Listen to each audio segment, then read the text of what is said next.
tidak disebut itu tidak disebut ya bukan berarti tidak ada Pak Hakim.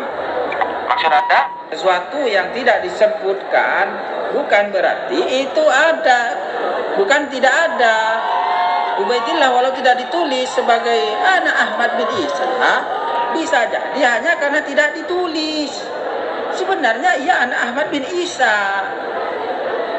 Bisa jadi hanya karena tidak ditulis sebenarnya anak Ahmad bin Isa. Bisa jadi kitab yang menyebut itu belum ditemukan Pak Hakim. Tidak ditulis bagaimana? Kitabnya tidak ditemukan gimana? Wong anak-anak lainnya ditulis. Kitab-kitab nasab banyak ditemukan, menyebutkan Ahmad bin Isa plus anak-anaknya. Dari Ahmad 5 sampai abad 9. Ahmad bin Isa disebut di dalam kitab-kitab nasab. Anak-anaknya disebut, cuma di dalam kitab itu tidak disebut Ahmad bin Isa punya anak bernama Ubaidillah. Kalau seluruh kitab abad 5 sampai 9 semuanya hilang, kalau anak-anak lain nggak disebut, wajar Ubaidillah tidak disebut. Baru kemungkinan klaim Asy-Syakran itu betul. Tetapi kan kitab-kitabnya ada, kitab nasab banyak, kitab sejarah banyak menyebutkan Ahmad bin Isa, menyebut anak-anaknya Muhammad, Ali, dan Husain. Lalu kenapa Ubaidillah sendiri tidak disebut? Itu karena Ubaidillah memang bukan anak Ahmad bin Isa. Ya, tidak bisa begitulah Pak Hakim. Kitab-kitab yang menyebut Ubaidillah sebagai anak Ahmad bin Isa banyak, bisa ratusan Pak Hakim. Ulama-ulama besar yang menyebut seperti Ibnu Hajar, As-Sakhawi, An-Nabhani, dan sebagainya. Masa mereka semua berbohong Pak Hakim? Saudara saksi, apakah menurut Anda Ibnu Hajar, As-Sakhawi, An-Nabhani itu maksum? Ya tidaklah Pak Hakim, ya kan yang maksum itu kan cuma Nabi. Berarti memang ada kemungkinan salah. Ya bisa jadi, ya betul juga Pak Hakim. Nah kalau begitu ada kemungkinan mereka mendapatkan informasi yang salah lalu ditulis dalam kitab mereka. Gak mungkin lah, mungkin salah Pak Hakim. Mereka ulama besar Pak Hakim. Pak Hakim sudah suul adab kepada para ulama besar. Saudara saksi pelapor, jaga etika di sini ya.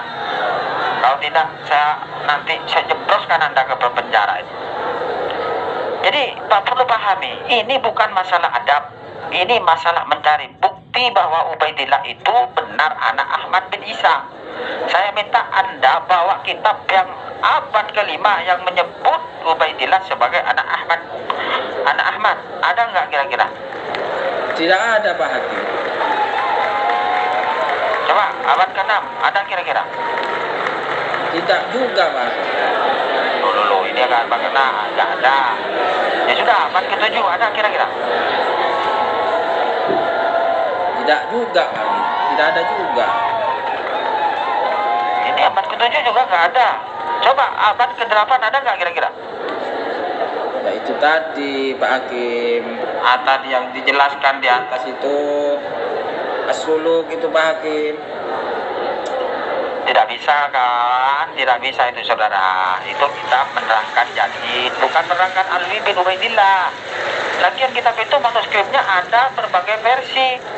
Ini punya saya nggak ada yang namanya Abdullah, kitab lainnya. Ya nggak ada kalau gitu Pak Hakim.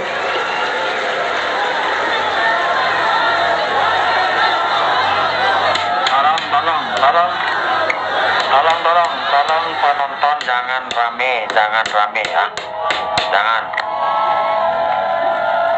Oh, jadi yang pertama menyebut Habib Asy-Syakran gitu. Iya Pak Hakim.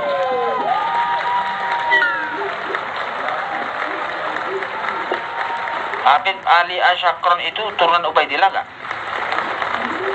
Iya betul Pak Hakim.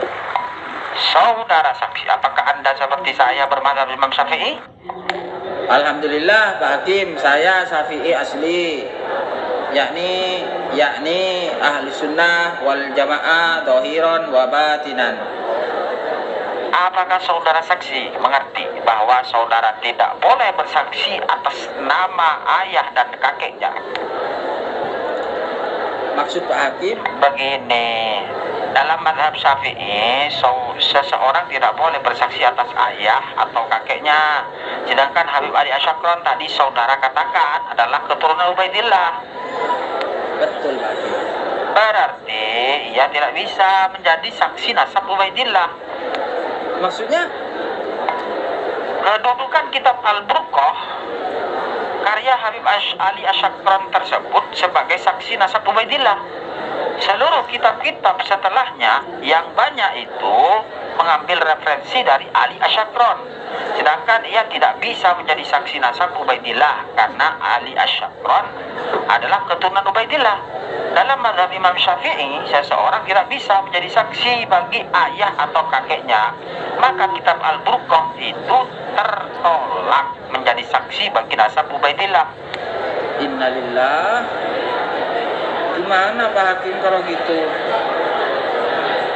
Iya iki. Loh, menurut saya memang sangat sulit dikatakan bahwa Ubaidillah adalah anak Ahmad. Kitab-kitab setelahnya itu hanya taklid pada Al-Burqah itu. Sedangkan ia tanpa referensi dan tertolak karena termasuk saksi keluarga. Walaupun kitab itu jumlahnya ratusan Pak Hakim. Walaupun jumlahnya ratusan, bahkan 1000 kitab atau 1.000.000 kitab, tidak bisa dijadikan saksi karena ia tidak bisa menunjukkan bukti ketersambungan itu. Semuanya mentok mengambil dari Al-Burqah Al-Musiqah atau Al-Jauhar As-Syafaf. Walau ditulis oleh para wali, tetap tidak bisa Pak Hakim. Walaupun ditulis oleh rajanya para wali, dia tidak bisa. Ya maaflah Pak Hakim, apakah masih ada cara lain kami bisa menunjukkan bahwa Ubaidillah itu adalah anak Ahmad bin Isa? Oh, saudara tenang. Saudara harap tenang. Masih ada.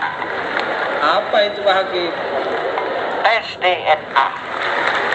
Wah, kalau itu nggak mau saya tanya. Nggak boleh katanya. Loh, kata siapa nggak boleh? Itu kata pemimpin kami, kata imam kami. Alah, saudara. Ya udah, kalian sudah tertolak secara kajian pustaka. Tes DNA nggak mau. Kalian jangan ngaku keturunan Nabi Muhammad SAW lagi ya. Waduh Pak Hakim, jangan begitulah Pak Hakim. Kami sudah ratusan tahun terkenal sebagai anak cucu Nabi Muhammad SAW. Kok jahat Pak Hakim ini? Kalian diminta bukti pustaka nggak bisa bawa. Tes DNA nggak mau. Lalu berdasar apa orang bisa percaya bahwa kalian cucu Nabi Muhammad? Gimana ini saudara ini? Tapi kan bisa pakai husnudon Pak Hakim.